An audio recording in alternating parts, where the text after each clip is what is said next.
En aquellos días Jesús salió al monte a orar y pasó la noche orando a Dios. Cuando se hizo de día, llamó a sus discípulos, escogió de entre ellos a 12, a los que también nombró apóstoles: Simón, al que puso de nombre Pedro, y Andrés su hermano, Santiago, Juan, Felipe, Bartolomé, Mateo, Tomás, Santiago el de Alfeo, Simón, llamado el Celote, Judas el de Santiago, y Judas Iscariote, que fue el traidor. Después de bajar con ellos, se paró en una llanura con un grupo grande de discípulos y una gran muchedumbre del pueblo procedente de toda Judea, de Jerusalén y de la costa de Tiro y de Sidón. Venían a oírlo y a que los curara de sus enfermedades.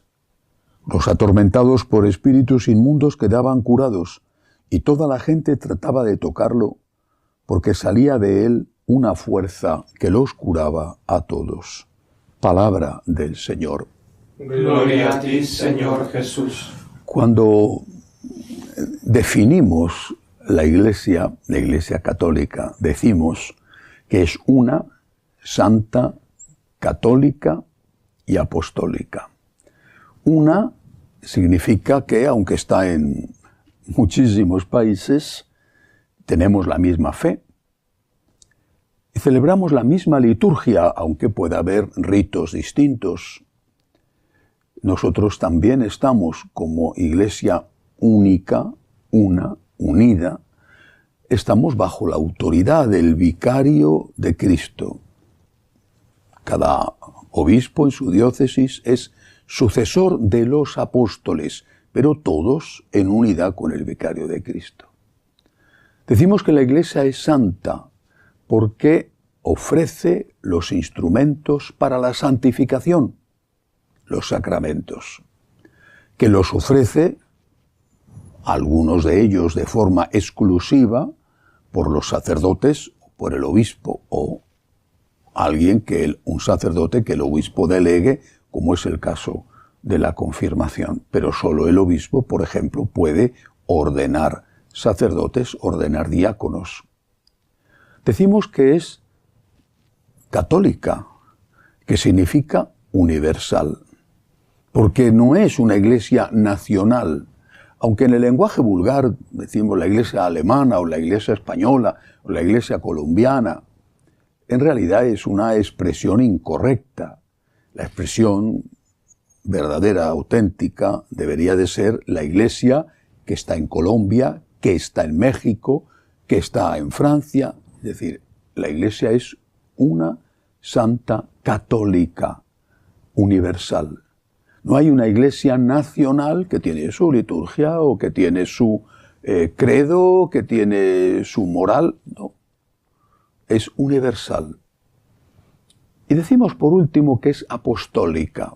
Significa que esta Iglesia está sostenida, apoyada sobre la columna de los apóstoles.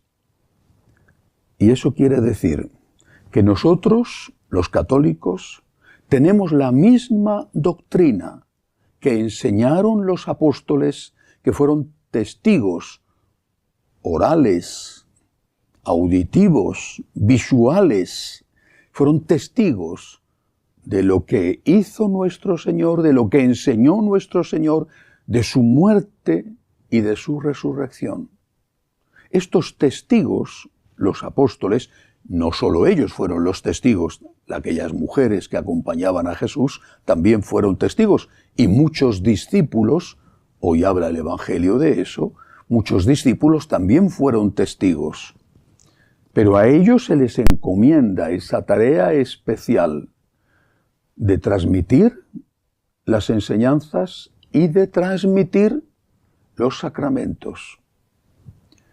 A los 12 apóstoles reunidos en la última cena se les da el poder de consagrar. Haced esto en memoria mía, en conmemoración mía. A ellos se les da el poder de perdonar pecados. Recibid el Espíritu Santo. Lo que atéis quedará atado, lo que desatéis quedará desatado. A quien le perdonéis los pecados, les quedan perdonados. Y después esos apóstoles van a instituir sucesores suyos, sucesores que se quedan al frente de una comunidad en una ciudad que alguno de ellos había evangelizado, como hace, por ejemplo, San Pablo con Tito, por poner un ejemplo, uno de sus seguidores, o con Timoteo, o como va a hacer San Juan, por ejemplo, con San Policarpo, después con San Ignacio de Antioquía. Es decir, los apóstoles evangelizan, están de paso, y cuando deciden irse a otra ciudad a evangelizar, dejan allí a un sucesor suyo, un episcopos, un guardián. Eso es lo que significa la palabra. Cuando ese episcopos, cuando ese obispo, en aquella época quizá moría mártir, cuando ese obispo muere, él se encarga de, durante el tiempo que ha estado obispo, de ordenar presbíteros que son colaboradores suyos en la tarea de evangelizar. Y después, en el principio era la comunidad, pero luego más tarde el Santo Padre, cuando ya la Iglesia se regulariza, ya la Iglesia llega a la libertad, es el que confirma esas elecciones o el que nombra a esos sucesores. Hay una sucesión apostólica. Podemos, en este momento de la historia, después de 2000 años, hacer una genealogía. Este obispo es obispo de Madrid. Fue precedido por. Y así se puede llegar hasta los apóstoles. No puede haber auténtico obispo sin que haya esta sucesión apostólica. Pero no es una cuestión meramente de genealogía, es una cuestión también de comunión en la fe. Nosotros que estamos cimentados sobre la fe que nos transmitieron los apóstoles, estamos basados en esa fe de aquellos que fueron testigos, que vieron a Jesús, que escucharon a Jesús, que tocaron a Jesús, vivo, muerto, resucitado.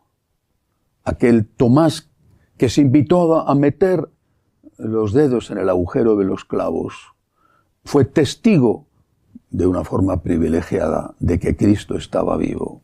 Lo mismo que lo fueron San Pedro, San Juan, Santiago.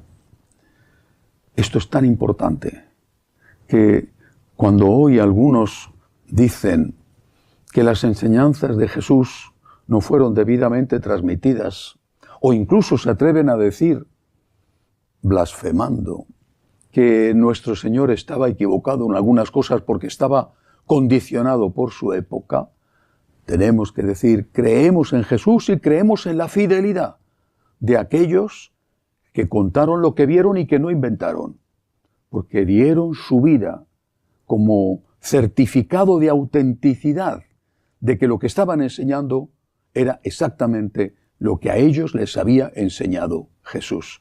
Nadie inventa una mentira para que le despellejen vivo, como a San Bartolomé, o le crucifiquen boca abajo, como a San Pedro. Esto vale para cualquiera de los apóstoles, pero hoy celebramos a dos muy especiales. Celebramos a un apóstol que es menos conocido, San Simón, y a uno que es muy conocido, San Judas. Y digo que es muy conocido porque en muchos países la devoción a San Judas es extraordinaria. Personalmente, yo también me uno a esa lista de devotos a San Judas. Y en muchas ocasiones he acudido a él pidiendo ayuda en casos realmente difíciles y desesperados. Los santos, en este caso Simón, Judas, dos apóstoles, siempre nos indican el camino hacia Dios. Ellos nunca son punto y final. Ellos son siempre punto y seguido. Llegamos a ellos, imitamos su ejemplo y ellos nos refieren a Cristo. Haced lo que Él os diga, le dijo la Santísima Virgen, la Santa sobre todos los santos, a aquellos criados en las bodas de Caná. Pero algunos tienen un don especial. Los santos, y ni siquiera la Virgen, hacen milagros. Los milagros los hace Dios. Pero el Señor ha permitido, ha querido que haya intercesores. La Santísima Virgen era intercesora en el milagro de las bodas de Caná, por poner un ejemplo. Claro, está en el Evangelio, es evidente. Y después la tradición nos lo cuenta una y otra vez, con tantos intercesores, con tantos santos. Acudamos a los santos, acudamos a San Judas a pedir ayuda. Pero no olvidemos que después de una gracia tiene que venir una acción de gracias. Que si pides, tienes que agradecer. Y también tienes que aceptar que lo que pides, aunque no lo entiendas, quizá no es lo más conveniente para ti. Por eso tienes que pedir con valentía, sin miedo, pero también con humildad. Y tienes que pedir que se haga siempre la voluntad de Dios. Quiero hoy encomendar a San Judas de forma especial, a San Simón y a San Judas. Hablo de San Judas más porque le tengo un enorme cariño y una gran devoción. Quiero encomendarles la Iglesia en este momento tan delicado en que se encuentra. Pero quiero encomendarles también una zona del mundo que ellos, San Judas en particular, evangelizaron. La zona que está a caballo entre Asia y Europa y que se conoce con el nombre de Armenia. Están sufriendo mucho los cristianos allí. Están sufriendo mucho y hay más de 100.000 refugiados que han tenido que huir de sus casas por la presión de los musulmanes. Encomendamos a San Judas, que dio su vida allí precisamente por evangelizar a esas gentes. Encomendamos a San Judas por este querido país y estas sufridísimas gentes que han sido siempre motivo de represalias y de persecuciones cruelísimas. Pedimos a San Judas, a San Simón y a San Judas que nos ayude en las dificultades de cada día. Que así sea.